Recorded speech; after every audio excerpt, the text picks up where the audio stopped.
Call Photocopy Corporation at 816-0606. Ibang-iba talaga ang Sanden Formula Toyota Racing dito sa BRC Speed World. Kaya panoorin po natin ang mga karerang ito. Good afternoon, ladies and gentlemen, and welcome to BRC Speed World as we bring to you race 7 and 8 of the Sanden Formula Toyota Series. This is Lee Hunya, and I will give you the action in today's race.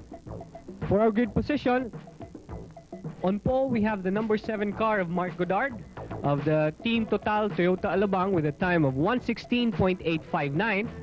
He is followed by the Team Shell number 2 car Jody Coseteng with a time of 1:16.891.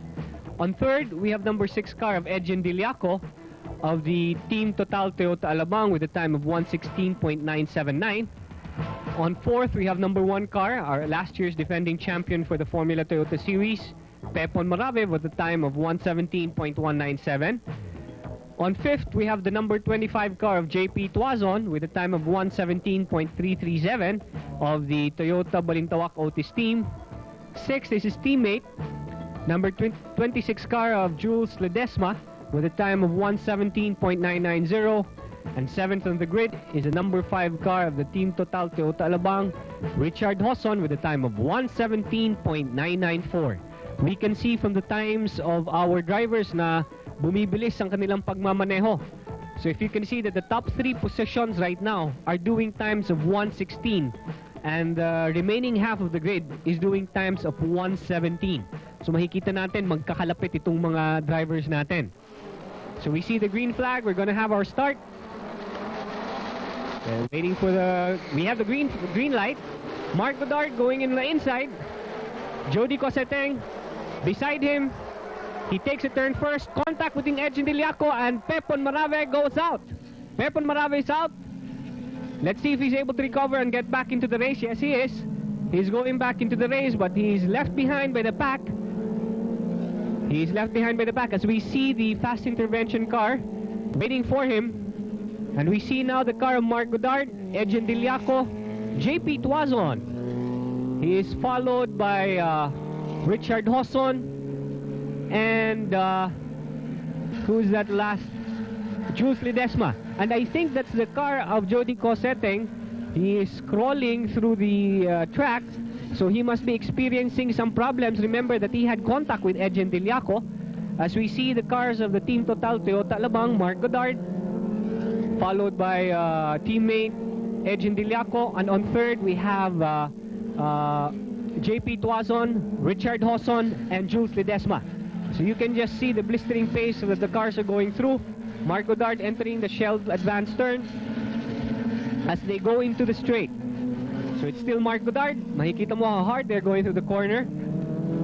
Mark Goddard still has the lead. Entering the Toyota turn, followed by Edgen Diliaco, JP Tuazon, Richard Hosson, and Jules Ledesma. So we have 5 cars remaining in the grid right now as the cars of the Shell team are both out of the race. We saw Pepon going back into the race, but we still don't see his car in the race right now. And then we saw the car of Jody Coseteng coasting along, so he must have experienced some problems when he had contact entering into the first turn during takeoff. Ito pa rin ang leader natin, si Mark Goddard. Mark Goddard probably is the most experienced open-wheel drive formula driver here among the drivers that we have. But we can see despite his experience, ang teammate niyang si Edgen Diliaco is keeping close to him. Remember that Mark Goddard drove in the British Formula 3 Championship and is also driven in a lot of racetracks in Asia, in Europe, for GT and Formula races.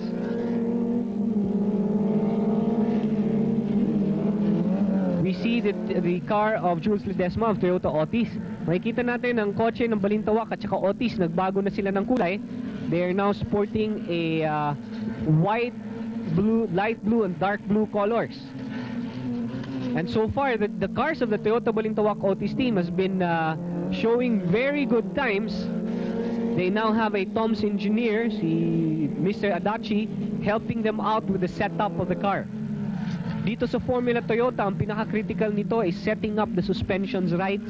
And of course, kasi yung tuning ng engine, you're not allowed to make any modifications on the engine. And at the same time, yung ECU nila just before the race, the ECU is being raffled off. So, hindi ka pwedeng maggalaw ng inyong computer box. So the only thing that the engineers are free to tamper with or to adjust is basically on the suspensions. And the suspension settings count a lot in affecting the performance of the car. Mark Goddard going through the Marlboro turn as we see JP Tuazon sticking close to Edge and Diliaco.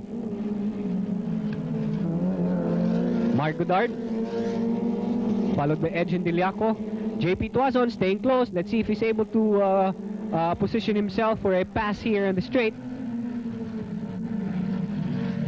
So JP is still far behind kay Edge and Diliaco. Edge and Diliaco still has about a 2-car advantage over JP Tuazon. So JP Tuazon has to work extra hard to try and cut down that lead of Edge and Diliaco. And we see Mark Goddard. Medyo malaki na talaga ang lamang ni Mark Goddard kay Edgen. He's about a 4-car lead right now, or 5-car lead. As we see the cars going to the Norcase Yamaha turn. Again, the development with the 2 Shell cars out of the race is a very big blow to their championship bid. Remember that last year, the Shell Toyota Alabang team is the defending champion for the Sanden Formula Toyota Series. But now they've gone separate ways. So Shell has to, well, both of these teams have to defend their championship. But more importantly, Shell has to really work hard because they're also competing with another oil company. And Total is the newcomer in the oil industry, which will start operations late this year. Richard Hosson, closely followed by who was that? Oh, here comes the Shell cars. That's the car of Pepon Marave. They're back in the race, but they're about 2 laps down. So basically, their efforts here, parang practice na lang para sa kanila to, and try to study the moves of the other drivers. But basically, these 2 cars are down by about 1.5 to 2 laps. So what an unfortunate development for the Shell Racing team.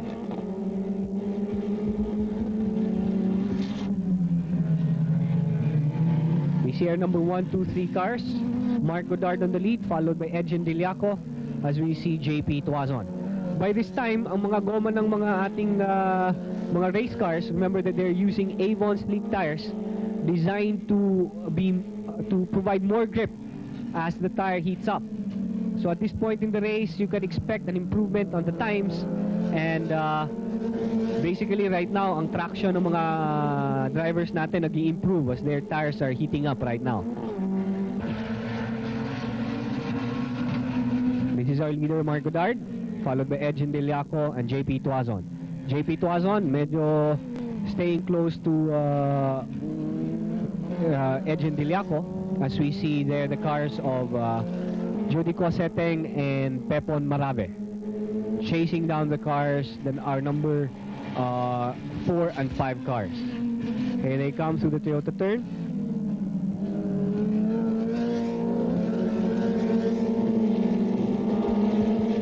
The degree of competition in the Sanden Formula Toyota Series is really intensified as we see that the cars are becoming faster, the drivers are becoming more familiar with the cars, and at the same time, ang mga local engineers as well as their foreign are now beginning to know the right setup for the cars.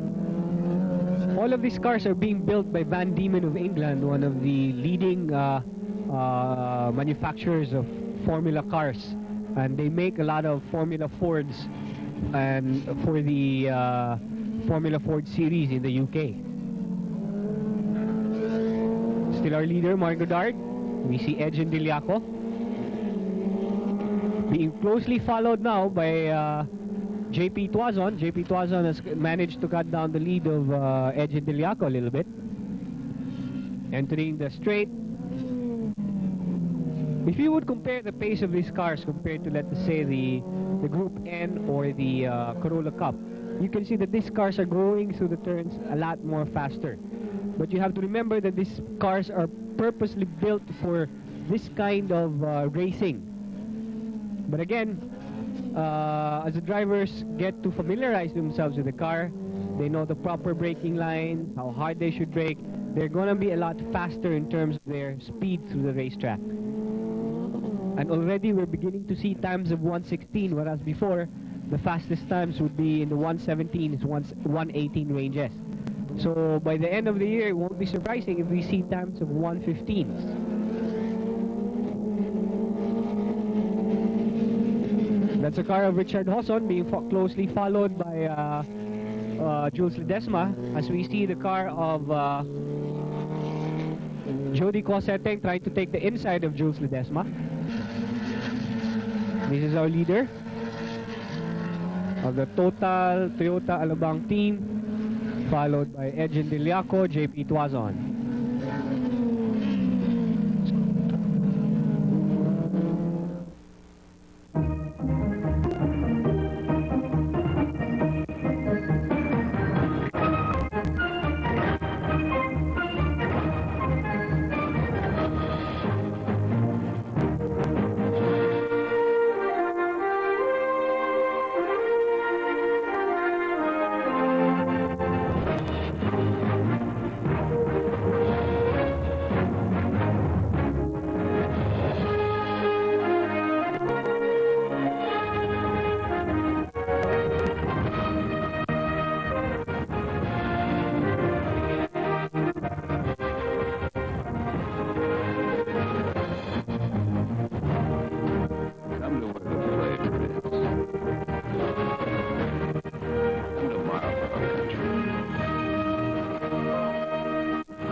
Angelo. Ciao, Romano!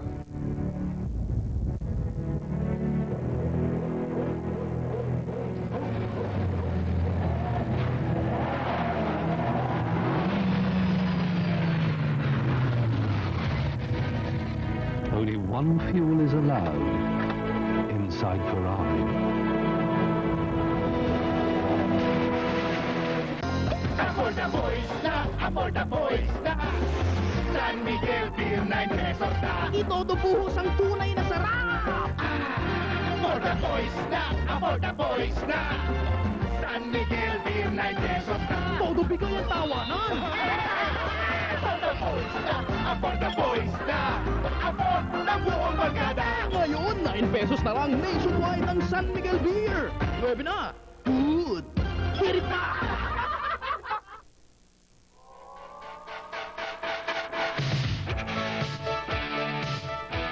As we see Mark Godard going into the Toyota turn, braking hard,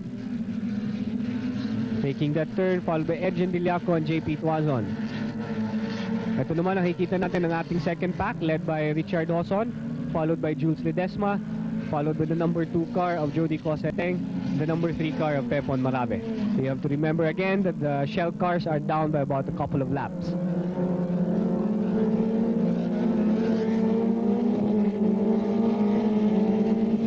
Jody Cosseteng trying to get the inside from Jules Ledesma, as Jules Ledesma tries to defend his line.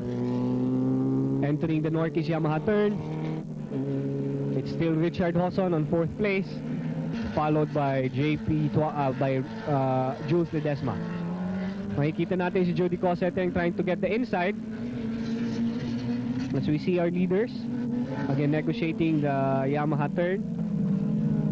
Mark Godard, Edgen Diliaco, JP Tuazon. Makikita natin si JP Tuazon has not really made any headway in terms of cutting down the lead of Edgen Diliaco. As we see our 4th, 5th car, and we see Jody Cosseteng really pressuring Jules Ledesma, and he goes inside. He's going to try to make a pass, but he doesn't make it. Right now what the Shell drivers are doing is this is going to be like a practice run for them. Remember that they're 2 laps down, so there's no way for them to be able to come back into this race. But basically, right now they're just doing practice runs, try to find out where to brake, considering the kind of conditions that you have here in the racetrack.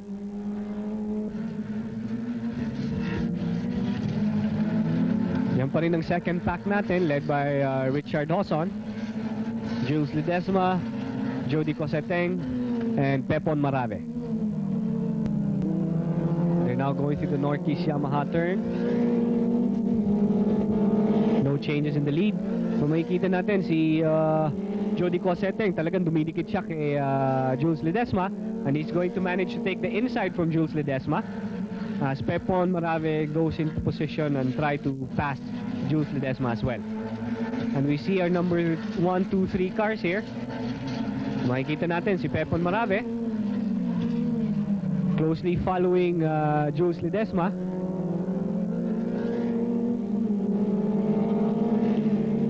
As we see our leaders going into the lead. You know, I guess ang ating mga teams heard our earlier comment where it really becomes confusing in distinguishing the cars. Kasi dati yung kulay ng mga Formula Toyota natin lahat, puro pula. But now, good thing that the Balintawak Otis team has changed team colors. So it's easier to distinguish the cars right now. That's Pepon Marave, a close-up of his car, going through the Toyota turn. As we see Edgen Diliaco building a good-sized lead over JP Tuazon. But JP Tuazon here showing a good drive for this particular race. Makikita natin na this is going to be a good podium finish for JP. Medyo ang Balintawak Otis team has not really finished too well in the past few races. But again, for this particular race, it's going to give them a ray of hope. And with the new engineer that they have, maybe with the new painting scheme that they have, the color scheme of their car, maybe just maybe they can have more podium finishes for this year. With the development of Shell being out of this particular race, that means to say that Mark Goddard, in terms of driver standings, will have a very big lead over Jody Coseteng. And including the team standings, that means to say that the Team Total Toyota Alabang has a sizable lead over the Shell Racing team.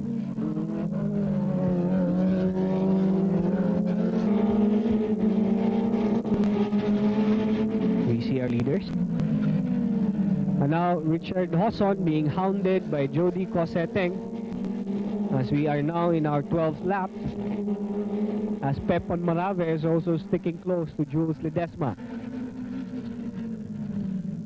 They go through the Northeast Yamaha turn. Richard Hosson still has the lead over Jody Coseteng. As they go through the Brian turn, as we see Mark Goddard, our leader, entering the straight, followed by teammate Edgen Diliaco and the Toyota Otis Balintawak driver JP Tuazon. Richard Hosson of the Team Total Toyota Alabang as well, being hounded by Shell Racing Team's Jody Coseteng. Mark Goddard going through the Toyota turn, followed by Edgen Diliaco and JP Tuazon.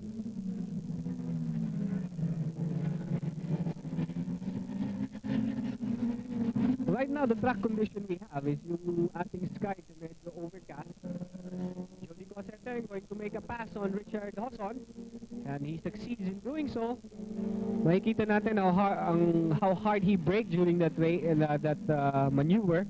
Medyo nag-sideways siya, but he was able to maintain control of the car. So Richard Hosson now is relegated to 5th place, but in actual position, Richard is still in 4th. We have to remember that the Shell cars are down by a couple of laps.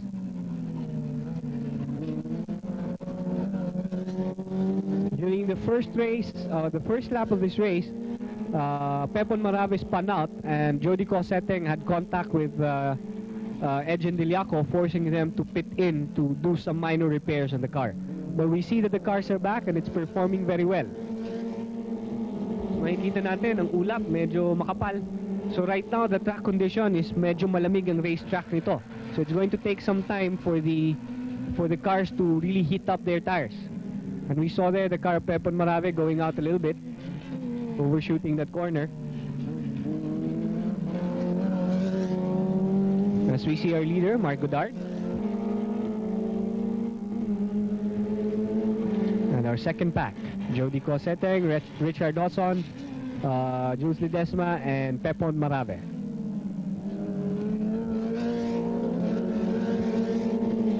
seeing our number 2 and 3 car. That's the Team Total car of Edge and Diliaco, followed by the Toyota Balintawak Otis car of JP Tuazon. As we see our lead pack going into the straight.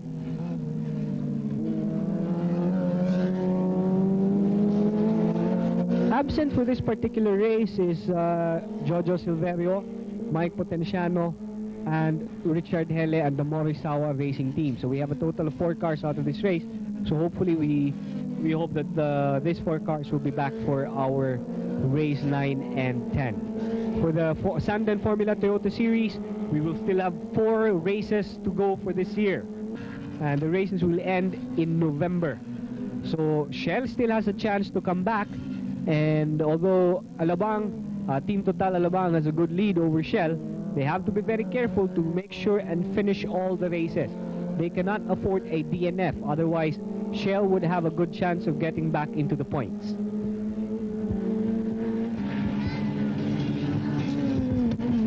That's the car of Pepon Marave, pressuring the car of Richard Dawson of the Team Total Toyota Alabang.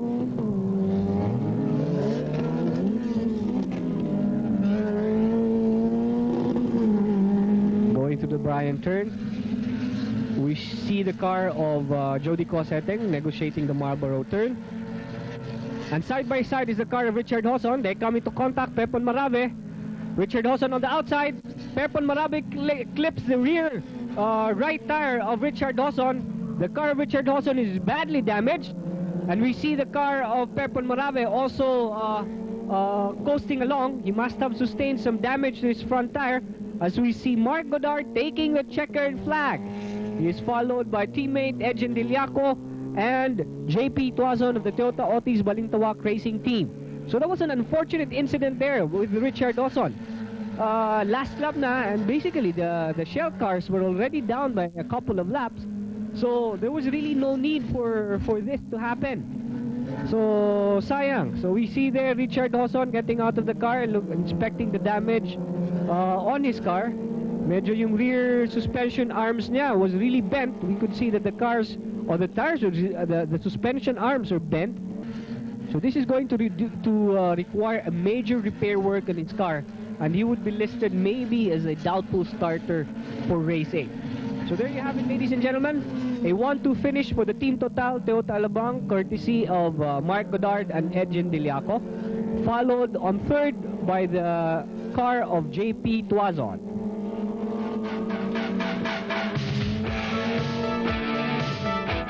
For the boys na, for the boys na, San Miguel Beer 9 pesos na. Ito buhos ang tunay na sarap!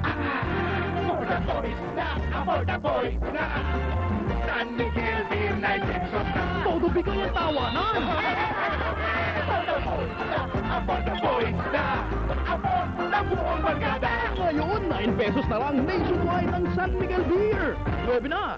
Good. Perita.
Angelo. Ciao, Romano!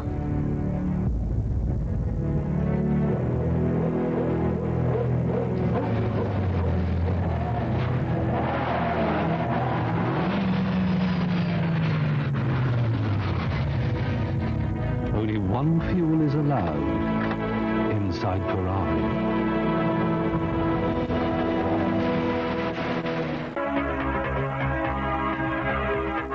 Before Buyers Lab recommends a copier, they make copies. And after making over 1 million of them, Buyers Lab has recommended every single meter copier they've ever tested. And that's a record no other major brand of copiers can duplicate. Call Field Copy Corporation, 816-0606.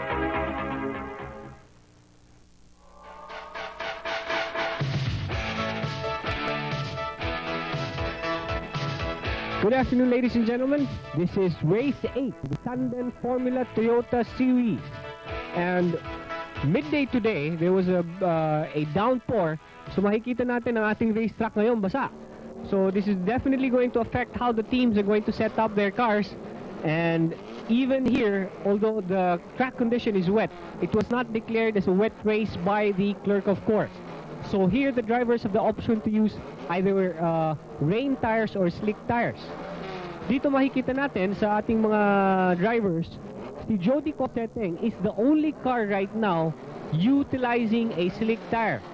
So makikita natin whether this is a wise choice for him, and let's see how it's going to affect his handling. And if you look at some portions of the racetrack, talagang basang-basa.